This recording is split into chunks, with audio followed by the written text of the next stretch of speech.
Assalamualaikum warahmatullahi wabarakatuh.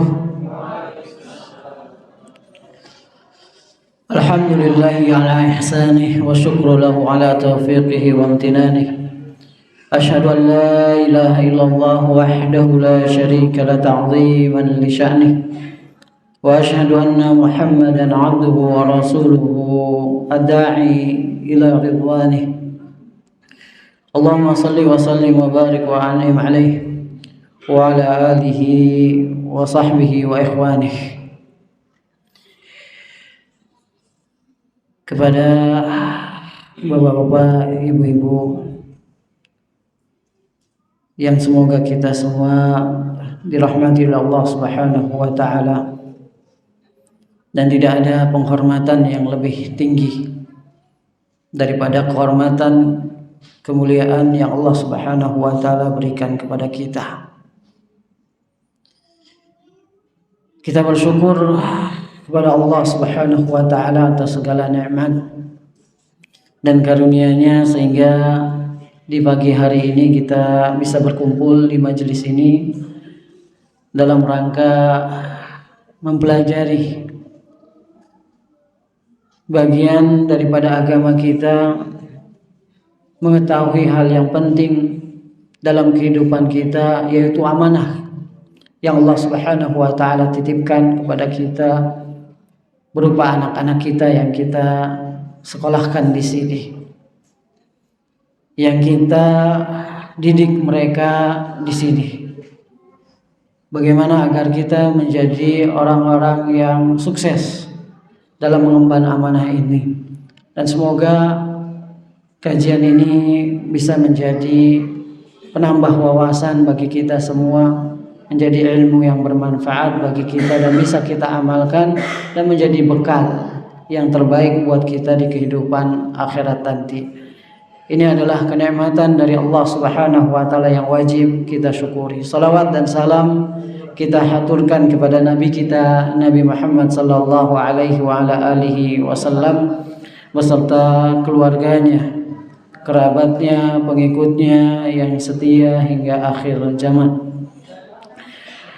Bapak, ibu-ibu yang dirahmati oleh Allah Subhanahu wa taala, terkait dengan tema yang kita bahas dalam kajian kita ini, sukses mendidik anak, ini adalah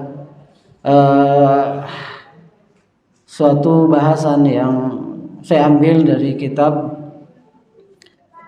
yang ditulis oleh Dr. Abdul Razak bin Abdul Muhsin Al-Badr hafizallahu ta'ala, seorang pengajar dan anak ulama di Masjid Nabawi, yang beliau menuliskan judul kitab tersebut Raqais fi Tarbiyatil Abna, yang mudah biar kita enak untuk membahasnya, membacanya, melihat judulnya. Saya terjemahkan menjadi sukses mendidik anak. Itulah sebagian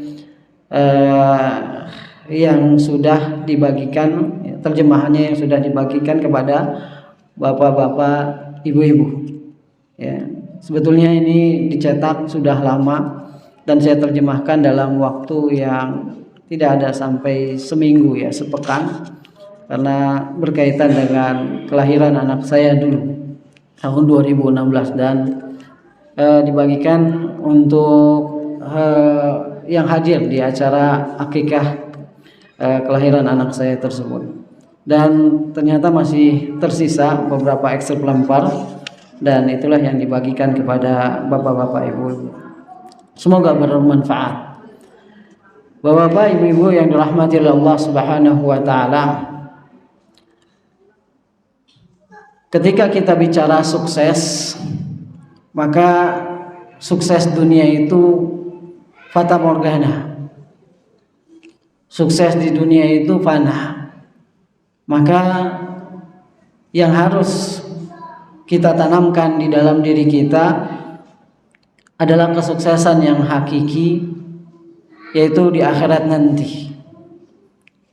Yang Allah Subhanahu wa taala katakan, "Faman zuhziha 'anil nar wa udkhilal jannah faqad faz." Barang siapa yang dijauhi dari neraka dan dimasukkan oleh Allah Subhanahu wa taala ke dalam surga, itulah kesuksesan. Itulah orang yang benar-benar telah mendapatkan keberuntungan dari Allah Subhanahu wa taala. Dan di antara hal yang perlu kita targetkan sebagai proyek kesuksesan kita di dunia dan khususnya di akhirat adalah anak-anak kita. Karena ini adalah amanah yang besar yang Allah Subhanahu wa taala titipkan kepada kita. Allah Subhanahu wa taala sendiri perintahkan kepada kita, qu anfusakum wa ahlikum nara. Jagalah diri-diri kalian dan keluarga kalian dari api neraka.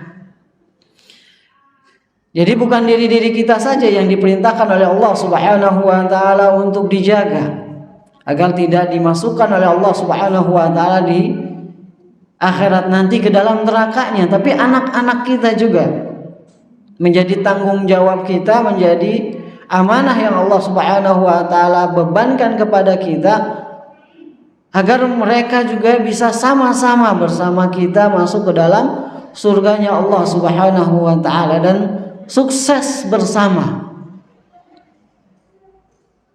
mencapai target tadi, faman zuhziha 'anil nar wa udkhilal jannah faqad faz. Barang siapa yang dijauhkan dari api neraka dan dimasukkan ke dalam surga, maka dia telah sukses. Tentu kita sebagai orang tua akan sedih sekali melihat, jangankan di akhirat, di dunia saja, apabila mereka dalam perilaku, tingkah laku, akhlak yang tidak terpuji, bergaul dengan orang-orang yang tidak baik, muncul perasaan sedih di antara kita sebagai orang tua, seolah-olah kita gagal dalam mendidik anak kita. Ini di dunia, apalagi di akhirat nanti. Apabila kita tidak bisa dikumpulkan oleh Allah Subhanahu wa taala di dalam surganya, ini akan menjadi kesedihan tersendiri tentunya, dan menjadi kebahagiaan yang besar apabila kita semua dikumpulkan oleh Allah Subhanahu wa taala di dalam surganya.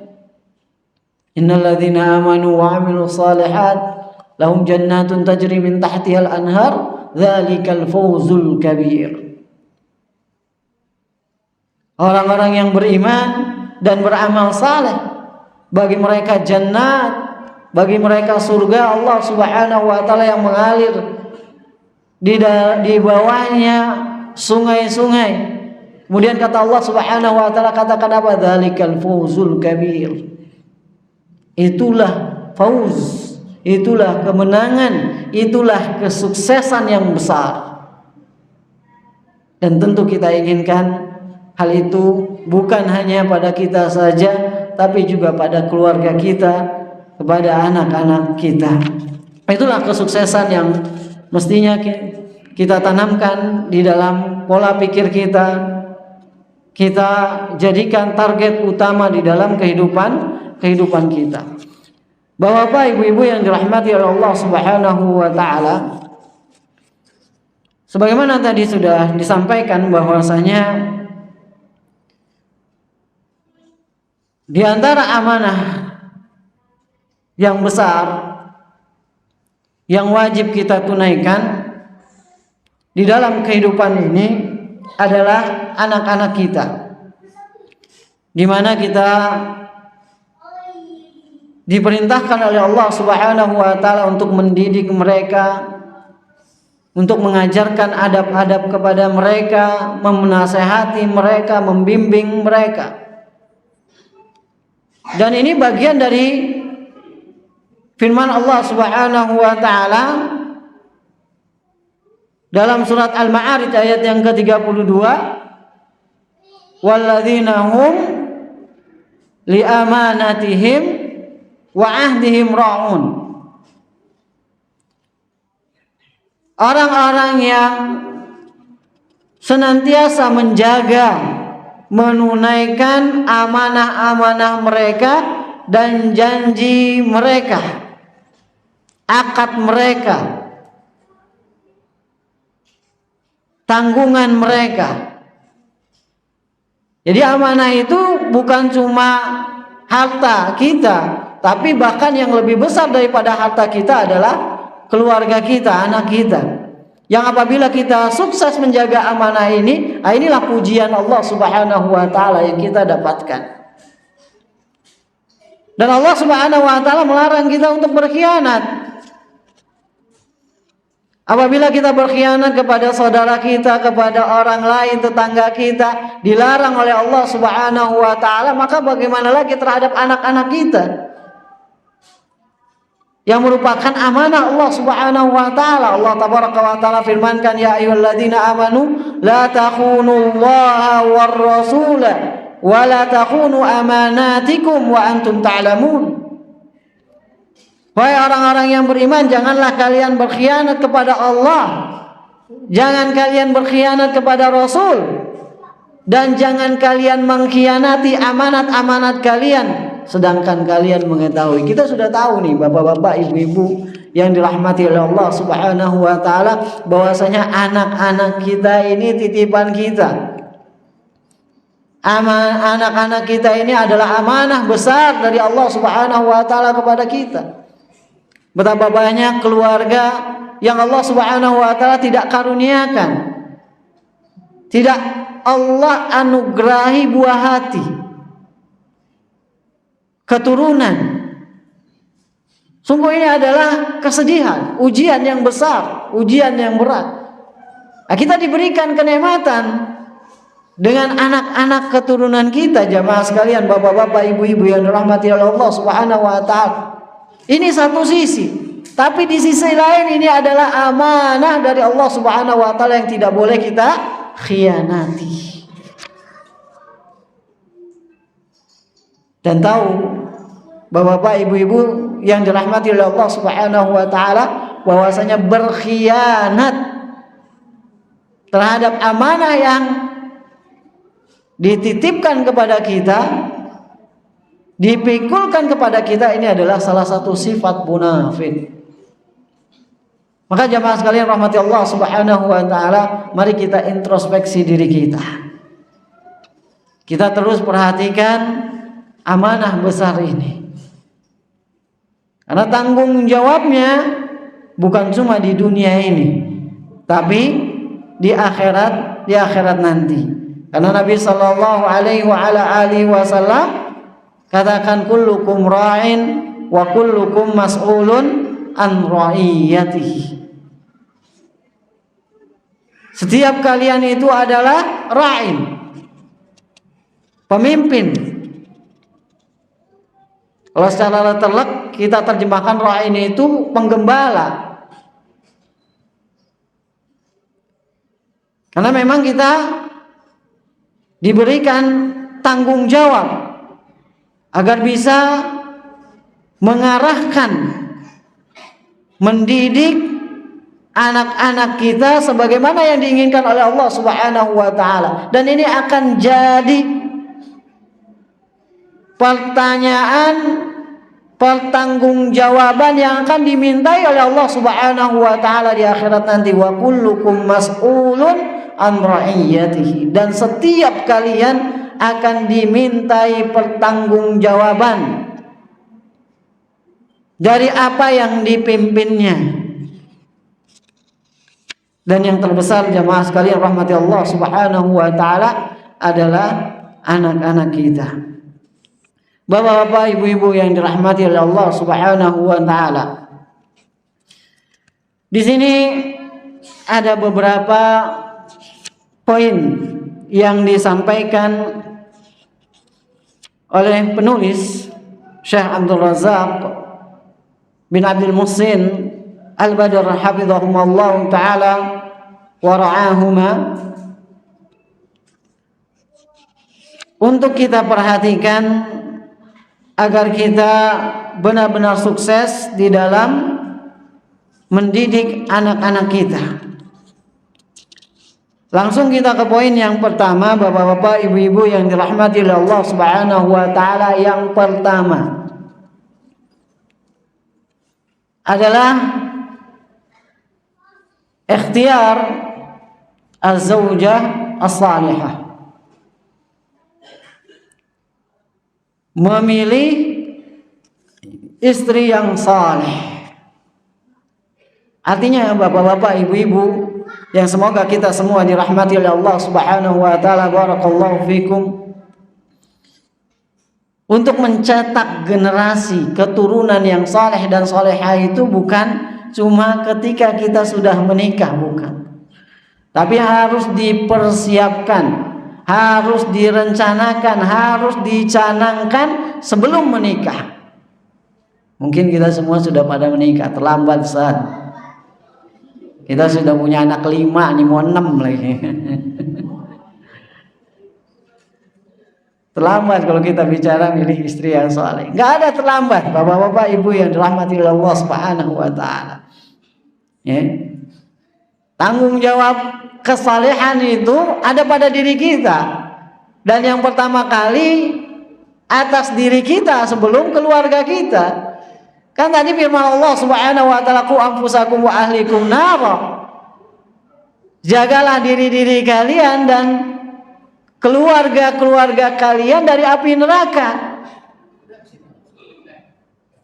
Jadi kesalehan itu, kebaikan itu dituntut dari orang tua, dari diri kita sendiri sebelum kepada keluarga kita, kepada anak-anak kita. Ironis, Bapak-bapak, Ibu-ibu yang dirahmati Allah Subhanahu wa taala, orang tua yang nyuruh anaknya ke masjid, meramaikan masjid, tapi dia sendiri santai di rumah. Nggak mencontohkan kesalehan dengan pergi ke masjid untuk anak-anak mereka. Orang tua menyekolahkan anak-anaknya di sekolah-sekolah Islam, berdoa kepada Allah Subhanahu wa taala menginginkan anak yang saleh, tapi orang tuanya malas untuk jadi saleh. Ini ironis. Padahal yang dituntut untuk saleh terlebih dahulu adalah orang tuanya sebelum anak-anaknya. Anak-anaknya disuruh ngaji, orang tuanya malas ngaji. Anak-anaknya suruh menghafal Quran, orang tuanya nonton sinetron. Yang ditonton gosip-gosip selebritis. Hafal lu. Ini musibah. Ya, musibah. Ya. Mari kita bangun kesalehan itu di dalam keluarga. Mulai dari orang tuanya. Menjadi contoh yang terbaik. Nanti akan jadi poin di sini yang akan disampaikan terkait dengan keteladanan dalam menjalankan kesalehan, ketaatan kepada Allah Subhanahu wa taala. Manfaatnya besar. Bapak-bapak, Ibu-ibu yang dirahmati Allah Subhanahu wa taala. Miris kadang-kadang lihat seliweran di medsos, di aplikasi TikTok, miris. Anak-anak kecil, masya Allah, ya, miris.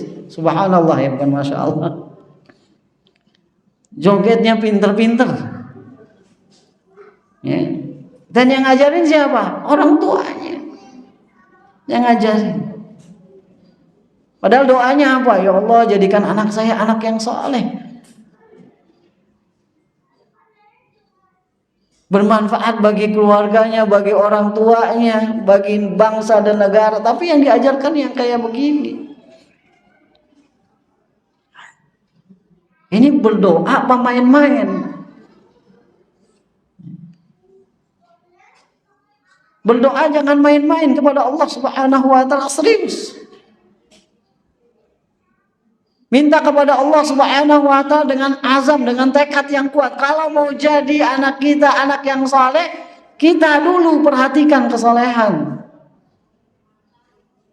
Ini Bapak-bapak, Ibu-ibu yang dirahmati oleh Allah Subhanahu wa taala. Jadi Ya, sebelum ya kita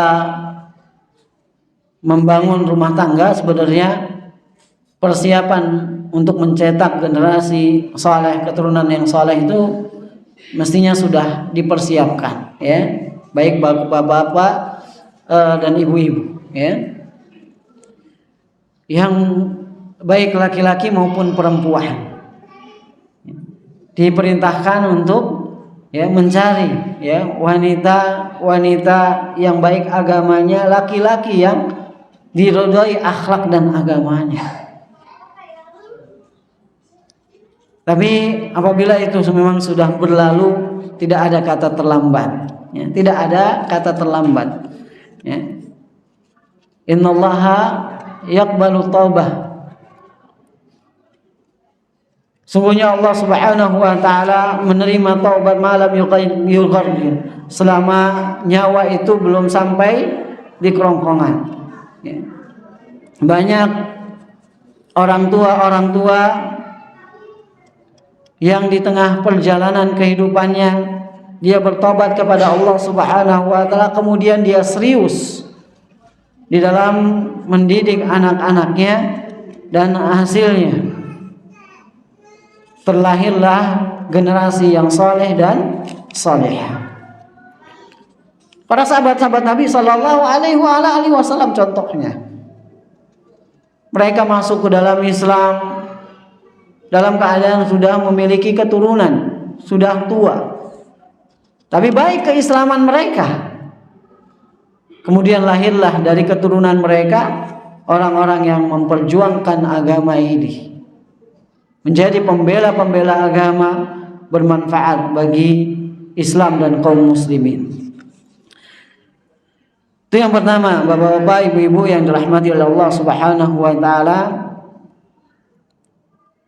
Kiat kita untuk bisa sukses di dalam mendidik anak, kesalehan diri kita, perhatikan dan tingkatkan. Kemudian yang selanjutnya, yang kedua adalah doa.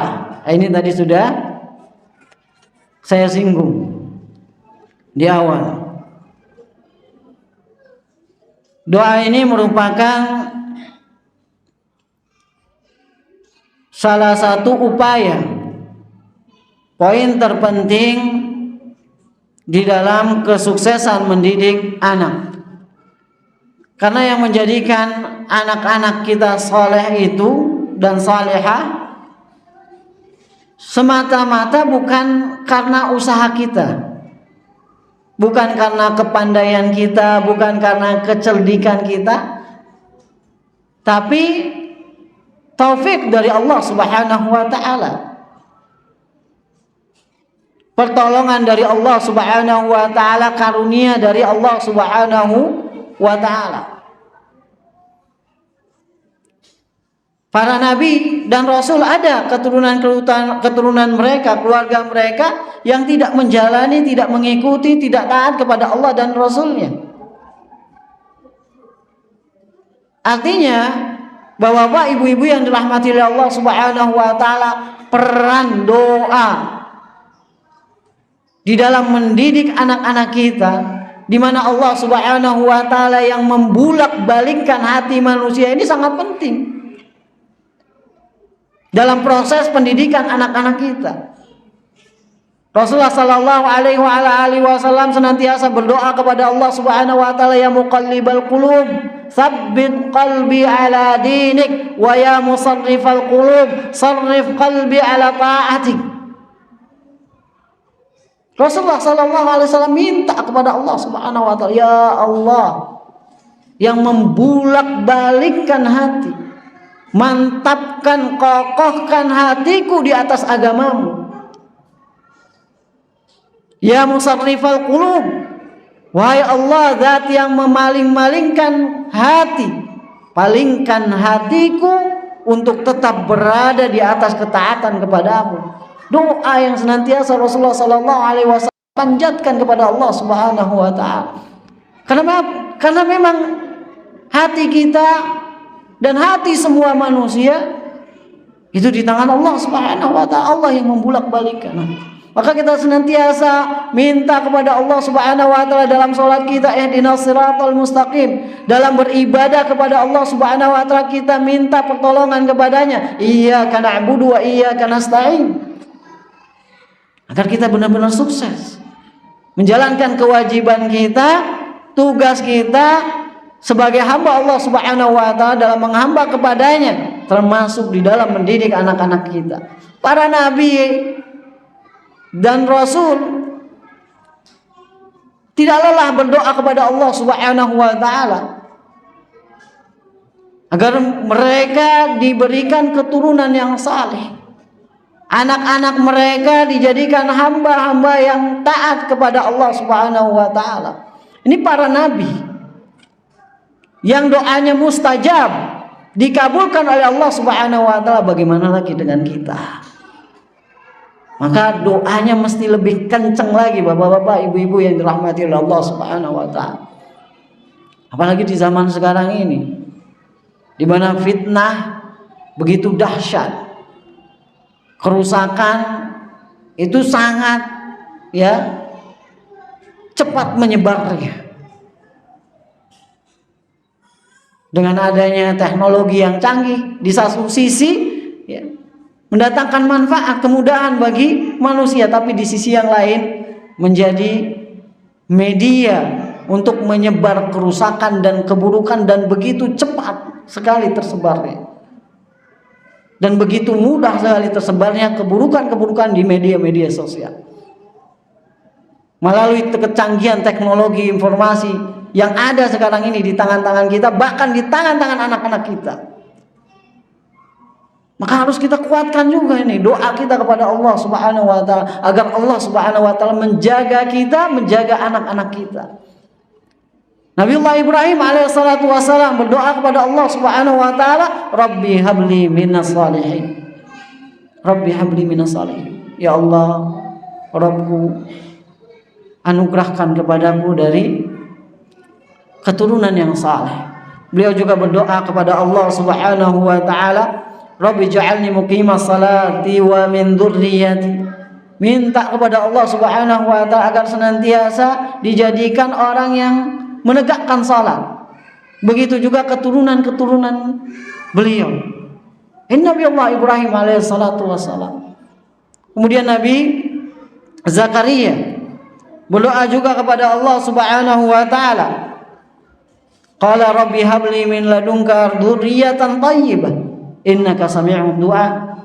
Permintaan kepada Allah Subhanahu wa taala agar dianugerahkan dzurriyyah, keturunan yang baik, keturunan yang saleh. Begitu juga doa ini yang harus kita hafalkan dan sering-sering kita panjatkan kepada Allah Subhanahu wa taala, Rabbana hab lana min azwajina wa dzurriyyatina qurrata a'yun waj'alna lil muttaqina imama. Jadi kalau bisa bapak-bapak, ibu-ibu yang dirahmati oleh Allah Subhanahu wa taala punya pegangan buku doa dan wirid, supaya kita banyak berdoa kepada Allah Subhanahu wa taala, menjadikan wirid-wirid kita itu adalah doa kepada Allah Subhanahu wa taala, menghafalnya, merutinkannya setiap pagi, setiap sore. Dan kapan ada waktu kita berdoa kepada Allah Subhanahu wa taala, dan khususnya waktu-waktu mustajab.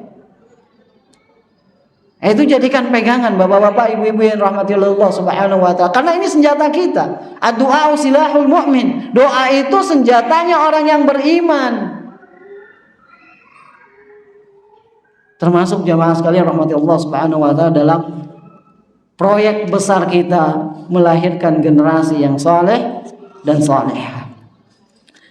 Bapak-bapak, ibu-ibu yang dirahmati oleh Allah Subhanahu wa taala.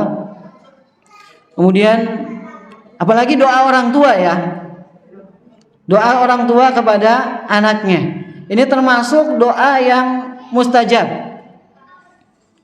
Rasulullah sallallahu alaihi wasallam bersabda, salatu da'awat mustajabat la syakka fihinna. Ada 3 doa yang diijabahkan oleh Allah Subhanahu wa taala, tidak ada keraguan Doa itu pasti diijabahkan oleh Allah Subhanahu wa taala. Da'watul walid, doanya orang tua. Ini yang pertama. Kemudian kata Rasulullah yang kedua, da'watul musafir, doanya orang yang safar. Kemudian yang ketiga, da'watul mazlum, doanya orang yang dizalimi. Dan di sini Syekh mengingatkan kepada kita agar jangan mendoakan keburukan kepada anak-anak kita, mendoakan kejelekan kepada anak-anak kita. Orang tua kalau marah sama anaknya sudah, bahasa kebun binatang, anaknya dibilang anak setan, ya anaknya dia sendiri dibilang anak setan, berarti dianya yang setan. Ini kan doa keburukan, doa kejelekan kepada anak-anak kita sendiri. Kalau diijabah oleh Allah Subhanahu wa taala jadi setan beneran. Ini enggak baik. Ini yang diingatkan juga oleh Syekh di sini. Jangan orang tua apalagi ibu mendoakan keburukan, kejelekan, karena yang keluar dari mulut-mulut orang tua, dari lisan-lisan orang tua itu kepada anaknya itu adalah doa. Ketika yang buruk-buruk itu yang keluar, yang jelek-jelek keluar, sumpah, serapah, laknat, perkataan-perkataan yang tidak baik kepada anak-anak mereka diijabahkan oleh Allah Subhanahu wa taala, yang susah diri sendiri, yang nyesel diri sendiri, yang nangis darah, kalau bisa nangis darah ya dia sendiri, gak siapa-siapa. Maka hati-hati ini.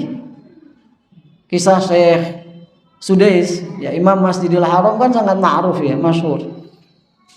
Diceritakan oleh beliau ketika ada tamu, ya beliau masih kecil, ketika ada tamu, ya disediakan makanan oleh orang tuanya untuk tamu, ya malah dikotorin tamunya, makanan untuk tamunya itu. Marah ibunya. Tapi keluar doa yang baik dari orang tuanya.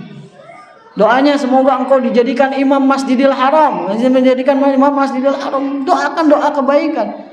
Allah ijabahkan doanya, jadikan saya sudah sebagai imam Masjidil Haram. Nah ini doa-doa kebaikan. Ini butuh kebiasaan, bapak-bapak, ibu-ibu yang dirahmati oleh Allah Subhanahu wa taala, butuh kebiasaan.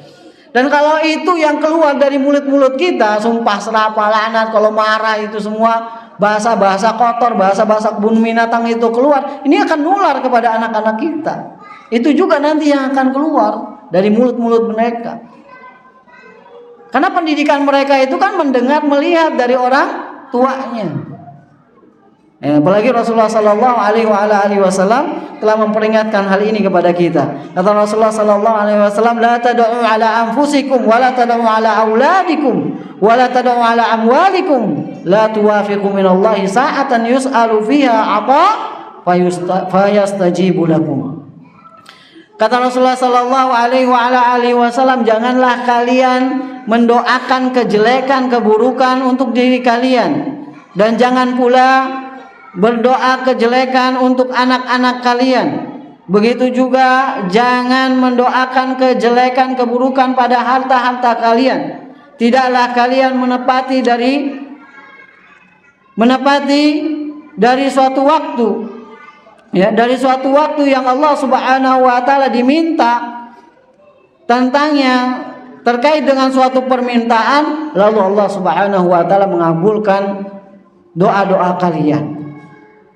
Ini jangan sampai bapak-bapak, ibu-ibu yang dirahmati Allah Subhanahu wa taala, ya, ketika kita marah kemudian mendoakan doa keburukan kepada anak-anak ya kita, ya, dan bertepatan dengan dikabulkannya doa oleh Allah Subhanahu wa taala, kemudian doa itu dikabulkan. Waliyadzubillah wa nas'alullah salama wal afiyah. Dan Allah Subhanahu wa taala melarang berdoa, ya, dengan keburukan, dengan kejelekan. Wa yad'ul insanu bisyarri du'aahu bil khair wa kana al insanu ajula. Ya, manusia itu berdoa kepada Allah Subhanahu wa taala, ya, dengan doa kejelekan sebagaimana mereka berdoa kepada Allah Subhanahu wa taala meminta kebaikan. Wa kanal insanu ajula, dan sungguh manusia itu kata Allah Subhanahu wa taala ya memiliki sikap terburu-buru, sifat terburu-buru. Jemaah sekalian yang dirahmati oleh Allah Subhanahu wa taala.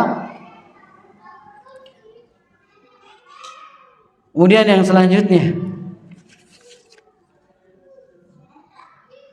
yang ketiga,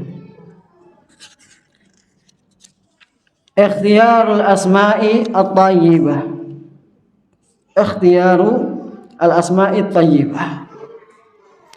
Memilihkan nama-nama yang baik. Memilihkan nama-nama yang baik. Ini konsultasi bapak-bapak, ibu-ibu, kalau kita nggak paham bahasa Arab, konsultasi ya ke orang yang paham bahasa Arab dan yang mengerti tentunya tentang hal ini, mana yang disunahkan, mana yang tidak boleh dalam memberikan nama-nama kepada anak-anak kita. Ya, jangankan ya kita yang nggak paham bahasa Arab, banyak Rasulullah SAW mengganti nama-nama para sahabat-sahabatnya. Karena apa? Karena nama-namanya mengandung hal-hal yang buruk atau sikap-sikap pesimis di dalam namanya tersebut. Ada terkandung di dalam namanya tersebut ya hal-hal yang dilarang oleh Allah Subhanahu wa taala. Ini diganti oleh Rasulullah sallallahu alaihi wasallam. Itu orang Arab sendiri. Ya, itu orang Arab sendiri. Maka ya dalam memberikan nama kepada anak-anak kita ini harus ya melihat juga bagaimana Rasulullah sallallahu alaihi wasallam memberikan ya arahan-arahan, batasan-batasan kepada kita. Islam ini agama sempurna, dalam memberi nama sekalipun ya itu diajarkan ada aturannya, ada batasannya, ada arahannya dari Rasulullah sallallahu alaihi wasallam. Jangan ya merasa wah ini mah nama ini pasaran, gak usah kita kasih nama ini. Terus akhirnya nyari-nyari nama yang aneh-aneh padahal mengandung makna yang buruk. Rasulullah sallallahu alaihi wasallam katakan, "Inna ahabba asma'ikum ilallah Abdullah wa Abdurrahman." Sungguhnya nama yang paling dicintai oleh Allah Subhanahu wa taala dari nama-nama kalian itu adalah nama Abdullah dan Abdurrahman. Ya, kalau males kan orang namain Abdullah itu males. Namain anaknya Abdurrahman ya karena janganlah nanti dipanggil dul. Si Dul lu bu, Pak, bu. Apa ya si Dul tuh? Itu kan dari Abdullah itu ya, nama-nama Dul itu. Panggil Dul, gak mau. Ya, tapi biasakan juga kita memanggil nama anak-anak kita dengan nama yang lengkap. Ya, Abdullah, panggil Abdullah, Abdurrahman, panggil Abdurrahman. Ini kan doa. Abdullah itu apa artinya? Hamba Allah. Setiap kita memanggilnya Abdullah, hamba Allah, ini doa kita terpanjatkan kepada Allah Subhanahu wa taala, semoga anak kita itu sesuai dengan namanya menjadi hamba Allah Subhanahu wa taala. Menjadi Abdurrahman, menjadi hamba Allah Subhanahu wa taala yang Maha Pengasih. Banyak nama para sahabat Nabi sallallahu alaihi wasallam yang namanya Abdullah banyak. Yang namanya Abdurrahman banyak. Yang bedain itu cuma binnya doang. Abdullah bin Umar, Abdullah bin Abbas, Abdullah bin Mas'ud, Abdullah bin Zubair. Banyak nama-nama sahabat Nabi sallallahu alaihi wasallam. Kau usah minder kasih nama-nama anak-anak kita dengan nama Abdullah, Abdurrahman, kau usah minder. Ya tinggal kita aja biasakan panggil anak-anak kita dengan nama yang baik gitu. Ajarkan kepada teman-temannya namanya Abdullah, panggilnya Abdullah, jangan panggil Dul gitu. Gitu tinggal kita ajarkan. Ini sebagai doa juga pada kita. Setiap kita memanggil anak kita ya Abdullah, ya Abdurrahman, ini doa. Ya, doa. Jangan malu, bapak-bapak, ibu-ibu yang dirahmati oleh Allah Subhanahu wa taala. Ya. Kadang-kadang mengambil nama ya comot dari Al-Qur'an tapi enggak paham, yang penting dari Al-Qur'an. Ya. Padahal namanya ya maknanya adalah nama kandungannya atau artinya adalah arti yang buruk. Bapak-bapak, ibu-ibu yang dirahmati oleh Allah Subhanahu wa taala. Ya, yang terbaik tadi Abdurrahman, kemudian ya sebagai sikap optimis. Ya, harapan kita kepada Allah Subhanahu wa taala, kita kasih nama anak-anak kita dengan nama para nabi, dengan nama para sahabat, dengan nama-nama orang-orang saleh. Ini baik. Kemudian yang selanjutnya, bapak-bapak, ibu-ibu yang dirahmati oleh Allah Subhanahu wa taala, bersikap adil kepada anak-anak kita, ya, dan menjauhi, ya, sikap zalim, bersewenang-wenang kepada anak-anak kita. Dikisahkan dalam satu hadis yang diriwayatkan oleh Imam Bukhari dari Nu'man bin Bashir radhiyallahu taala anhu, bahwasanya bapak beliau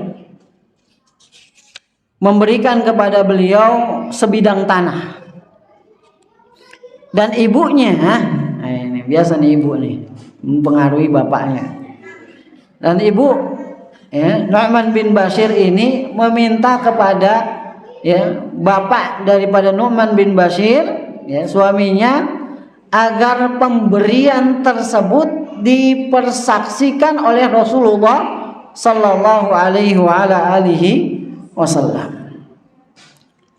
Ya, nurutlah, ya, suami biasa ya sama ibu, ya, sama istri biasa nurut, ya, agar pemberiannya itu ada saksinya, dan saksinya adalah makhluk terbaik di muka bumi ini, yaitu Rasulullah sallallahu alaihi wasallam. Maka datanglah bapaknya Nu'man bin Bashir radhiyallahu taala anhuma ini kepada Rasulullah sallallahu alaihi wasallam dan meminta kesaksian beliau bahwasanya beliau telah memberikan kepada Nu'man bin Bashir sebidang tanah.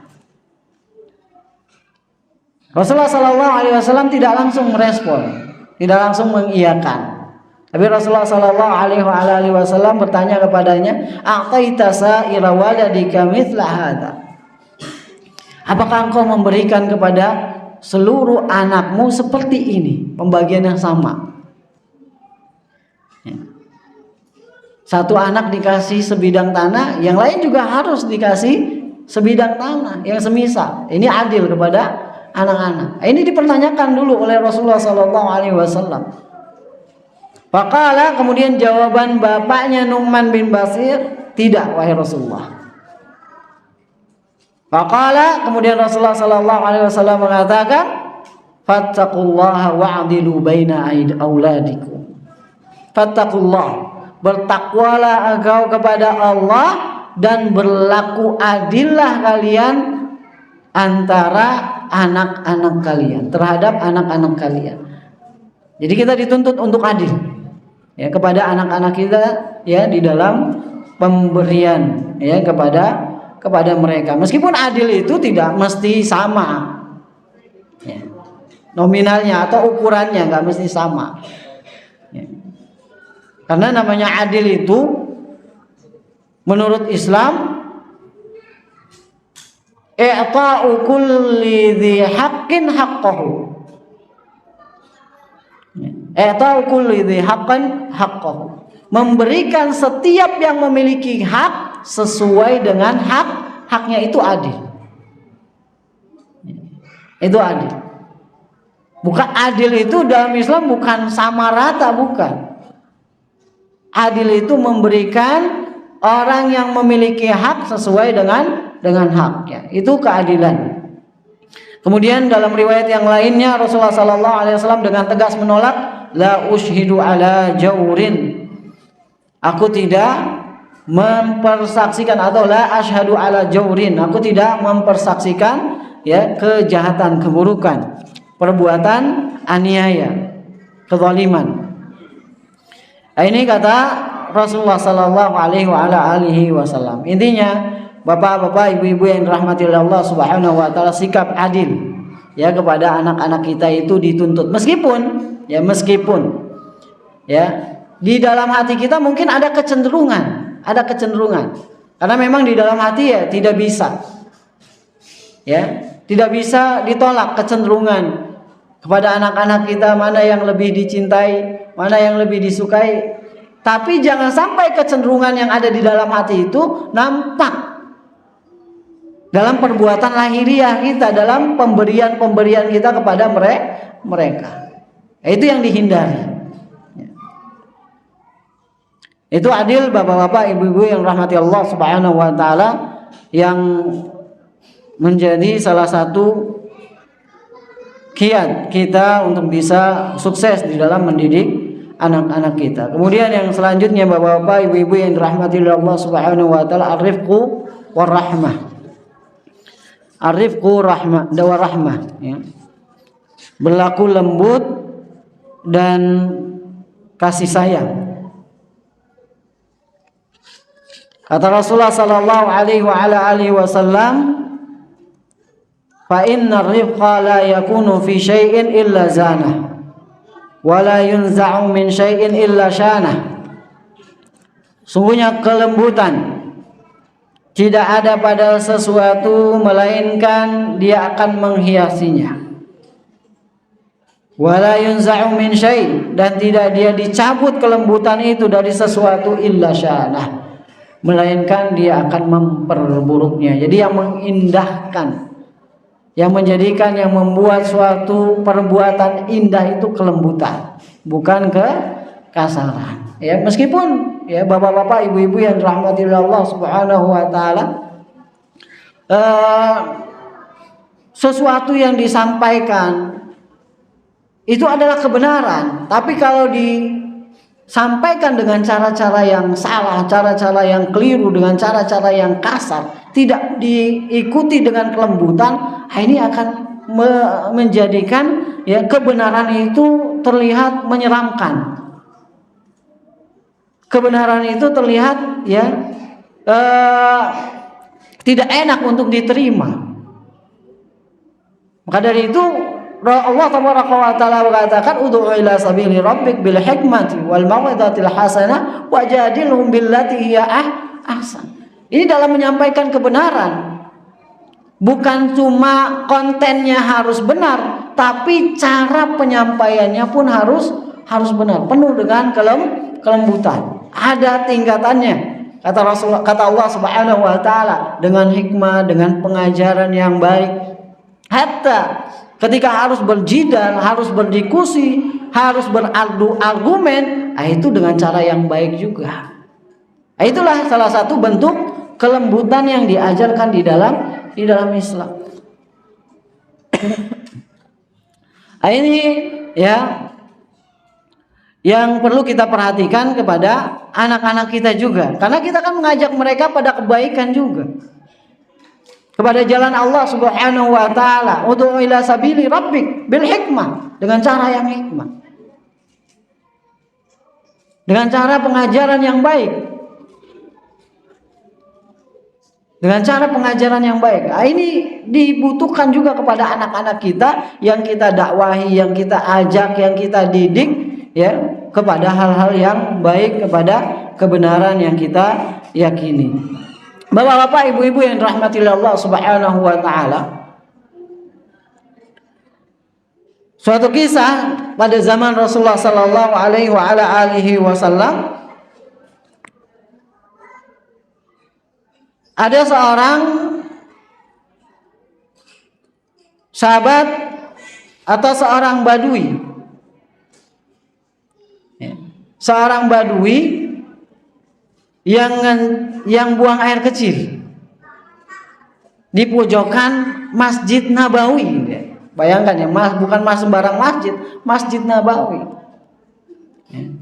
Dan ini adalah suatu kemungkaran. Dan para sahabat Nabi Shallallahu Alaihi Wasallam pun melihatnya demikian, dan girahnya, kecemburuannya terhadap suatu kemungkaran pun muncul, sehingga mereka menghardik seorang badui itu yang sedang buang air kecil di pojok Masjid Nabawi. Jadi kalau kita lihat ya apa yang dilakukan oleh sahabat Nabi Sallallahu Alaihi Wasallam ini benar. Bukan kemungkaran yang biasa ini kencing di Masjid Nabawi. Tapi lihat bagaimana Rasulullah Sallallahu Alaihi Wasallam dengan kelembutannya, dengan hikmahnya, melarang para sahabat Nabi Sallallahu Alaihi Wasallam untuk melarang Arab Badui itu kencing di pojokan masjid. Biarin aja dia, biarin. Sampai dia menyelesaikan buang air kecilnya. Setelah selesai dari buang air kecil dipanggil. Lihat bagaimana pendidikan Rasulullah Sallallahu Alaihi Wasallam, sikap Rasulullah Sallallahu Alaihi Wasallam dalam menghadapi orang yang melakukan kesalahan. Enggak sama satu dengan yang lainnya, enggak sama. Terhadap orang Arab Badui ini bagaimana sikap Rasulullah Sallallahu Alaihi Wasallam begitu lembut, tidak keras, sebagaimana yang dilakukan oleh sebagian sahabat Nabi Sallallahu Alaihi Wasallam, menyikapi perbuatan Arab Badui tadi yang mungkar. Dipanggil dia, dinasehati, ini masjid tidak boleh dikotori, masjid ini tempat sholat, tempat baca Al-Quran, tempat mengingat Allah Subhanahu wa Ta'ala. Dinasihati oleh Rasulullah Sallallahu Alaihi Wasallam dengan cara yang baik. Terima oleh orang Arab Badui ini. Kemudian sampai dia berdoa kepada Allah Subhanahu wa Ta'ala, Allahumma arhamni wa Muhammadan, ya Allah rahmati aku dan Nabi dan Muhammad saja. Jangan rahmati selain kami. Akhirnya Rasulullah Sallallahu Alaihi Wasallam tegur lagi dia, jangan engkau membatasi sesuatu yang luas. Rahmat Allah luas. Ini bagaimana kelembutan Rasulullah Sallallahu Alaihi Wasallam kepada orang yang melakukan kesalahan. Aisyah radhiyallahu taala anha, ketika ada orang Arab, orang Yahudi berkata kepada Nabi Sallallahu Alaihi Wasallam, Assalamu alaikum. Assalamu alaikum. Bapak-bapak, ibu-ibu, ucapan salam itu doa, jangan dipleset-plesetin. Jangan. Yang biasa melesetin doa nih Yahudi nih, yang biasa melesetin salam nih Yahudi nih. Dia katakan kepada Nabi Sallallahu Alaihi Wasallam, Assalamu alaikum, assalamu maut, mati engkau. Lihat bedanya cuma di lam doang, bedanya cuma di lam. Assalamu alaikum dihilangin lamnya, jadi assalamu alaikum, mati kalian. Aisyah yang dengar seperti itu marah.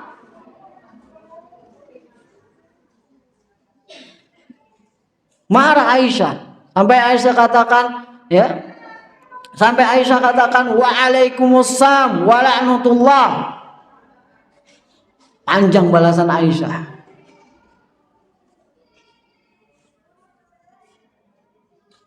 Mati juga kalian. Laknat Allah kepada kalian. Ini jawab Aisyah radhiyallahu taala anha, menyikapi kelakuan orang Yahudi tadi, melesetkan salam. Kemudian Rasulullah Sallallahu Alaihi Wasallam tegur. Tegur. Rasulullah Sallallahu Alaihi Wasallam minta Aisyah untuk berbuat rifq, lembut. Kemudian Aisyah, kok saya yang ditegur? Kau tidak mendengar apa yang mereka katakan, wahai Rasulullah? Saya dengar, kata Rasulullah Sallallahu Alaihi Wasallam, dan saya cukup balas waalaikum. Waalaikum. Ini dari sini jamaah sekalian rahmati Allah Subhanahu wa Ta'ala, sebagian ulama mengatakan ini dalam menjawab salam orang kafir nih. Sekarang kan bahasa-bahasa Islam itu doa-doa, zikir-zikir ini biasa juga diucapin oleh orang-orang kafir ini, orang-orang di luar Islam, non muslim. Alhamdulillah, assalamualaikum, kemudian astagfirullah. Ini biasa nih terucap juga, padahal dia non muslim. Para ulama mengatakan dalam menjawab salamnya orang di luar Islam, non muslim. Sebagian ulama mengatakan, ya, kalau dia mengatakan assalamualaikum cukup menjawab waalaikum, cukup. Sebagian ulama mengatakan demikian. Tapi sebagian ulama memperinci, kalau dia doanya itu diplesetin jadi doa keburukan, assalamualaikum seperti ini, maka jawabnya waalaikum. Kalau itu perkataan yang buruk, waalaikum. Tapi kalau benar-benar dia mengucapkannya assalamualaikum warahmatullah, jawabnya sama, waalaikumsalam. Boleh, sebagian ulama begitu mengatakan demikian. Kenapa Rasulullah mengatakan waalaikum doang? Waalaikum karena doanya, salamnya nggak benar, maka jawabnya waalaikum. Dan para ulama memahami berarti kalau doanya benar, salamnya benar, ya jawabnya sama. Assalamualaikum waalaikumsalam. Nah, itu ya menurut sebagian ulama. Jadi ya nggak alaikum saja kalau dia doanya dengan doa yang benar. Wallahu a'lam. Nah, ini sikap lembut ya kepada anak-anak kita yang perlu dikedepankan. Kalau kita dengan orang lain ya mampu bersikap lembut, bersikap sabar, maka tentu kepada ya keluarga kita lebih dituntut lagi. Kemudian bapak-bapak, ibu-ibu yang dirahmati Allah Subhanahu wa taala, an-nusu wa taujih. An-nusu wa taujih. Nasihat dan arahan bimbingan. Jangan lelah bapak-bapak, ibu-ibu yang dirahmati Allah Subhanahu wa taala. Jangan lelah menasehati ya anak-anak kita. Jangan bilang capek saya nasihatin dia, lelah saya nasihatin dia. Jangan. Ya, terus kasih nasihat, terus kasih nasihat. Kita nggak tahu nasihat mana yang bisa ya diterima, bisa masuk ke dalam hatinya. Kita nggak tahu. 1, 2, 3 kali nggak diterima, terus beri nasihat. Barangkali yang ke-100 nasihat kita diterima oleh dia. Allah bukakan pintu hatinya, kemudian masuk ke dalam hatinya, dia mendapatkan hidayah, dia mau taat, dia mau mengikuti nasihat kita. Barangkali yang ke-100 atau yang kesekian ratus, kita nggak tahu. Terus kasih nasihat. Jangan ada lelah untuk membimbing ya, menasehati anak kita ya. Jangan putus asa, jangan putus asa. Allah wa ta'ala katakan ya qul ya ibadiyalladzina asrafu ala anfusihim la taqnatu min rahmatillah. Jangan berputus asa dari rahmat Allah Subhanahu wa taala. Innallaha yaghfiru dzunuba jami'a. Allah mengampuni dosa semuanya. Jadi bapak-bapak, ibu-ibu yang rahmati Allah Subhanahu wa taala, terus ya dengan memberi nasihat kita masuk ya ke dalam firman Allah Subhanahu wa taala sebagai orang-orang yang terhindar dari kerugian, yaitu wal asri innal insana lafi khusrin illa alladziina amanu wa 'amilus shalihat wa tawassaw bil haqqi wa tawassaw bis sabr. Paling tidak kalau kita terus memberikan nasihat ya, kepada anak-anak kita, kita masuk ke dalam bagian dari yang Allah Subhanahu wa taala dari 4 sifat ya yang menghindarkan seorang itu dari kerugian. Dan di antara nasihat ya yang diberikan ya kepada anak kita yang sangat baik yang dicontoh di dalam Al-Qur'an ya, itu tadi yang dibacakan tuh dalam muqaddimah tadi itu. Masya Allah, dengan lantunan Al-Qur'an yang sangat merdu tadi, itu nasihat Luqman itu dari ayat ya dalam surat Luqman ayat yang ke-13 sampai yang ke-19. Itu bagus tuh nasihat seorang tua ya kepada anaknya. Ya di antara nasihatnya wa qala Luqmanu libnihi wa huwa ya'idhu ya bunayya la tusyrik billah innasyirka la dzulmun adzim.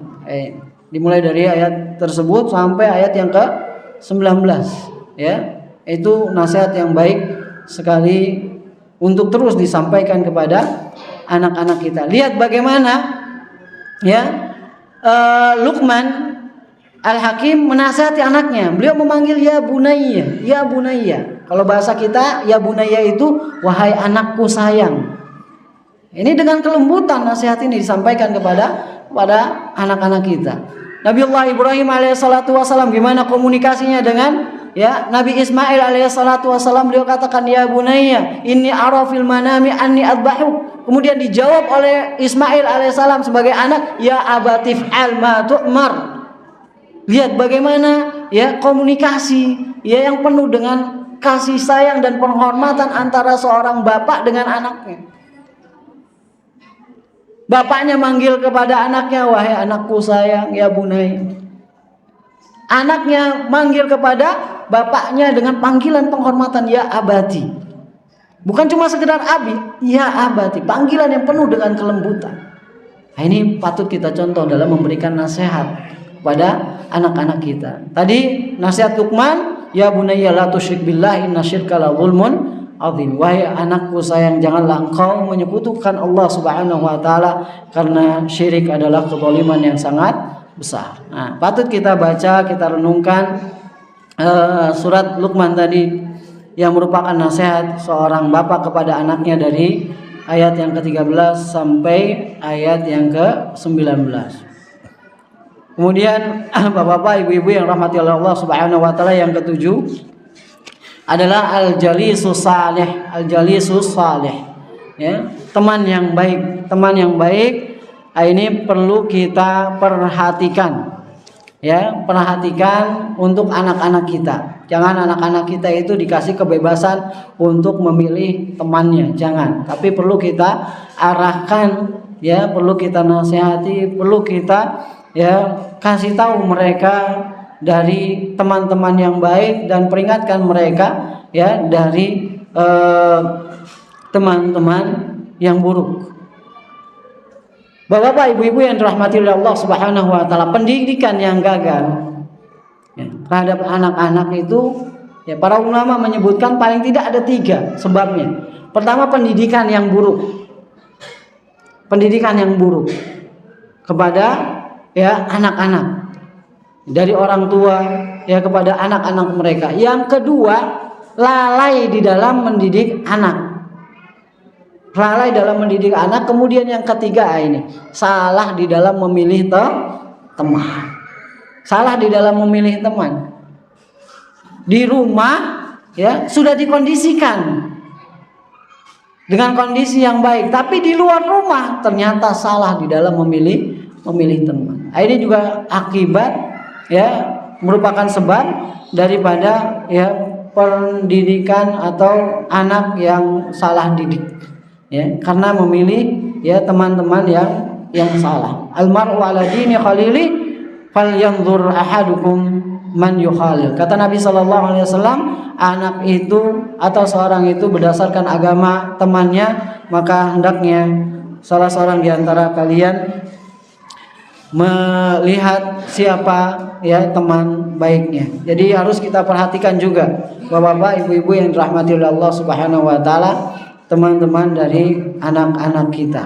Kita harus kondisikan dari lingkungan rumahnya, kemudian lingkungan sekolahnya, sehingga bisa terbentuk juga akhlak yang baik, agama yang baik bagi anak-anak kita. Dan yang terakhir, dan ini sudah saya singgung di awal, yaitu al-qudwatul hasanah, suri tauladan yang baik. Jangan sampai kita memerintahkan kepada yang baik untuk anak-anak kita, tapi kita lupa terhadap diri kita sendiri. Atamuruna an-nasa bil birri wa tansawna anfusakum wa antum tatlunal kitab wa antum ta'qilun. Allah mencela orang yang memerintahkan kebaikan kepada manusia, tapi dia lupa terhadap diri mereka sendiri. Mudah-mudahan apa yang saya sampaikan bermanfaat, dan poin-poin ini bisa kita renungi dengan baik, kita upayakan bisa terrealisasi di dalam kehidupan kita ini,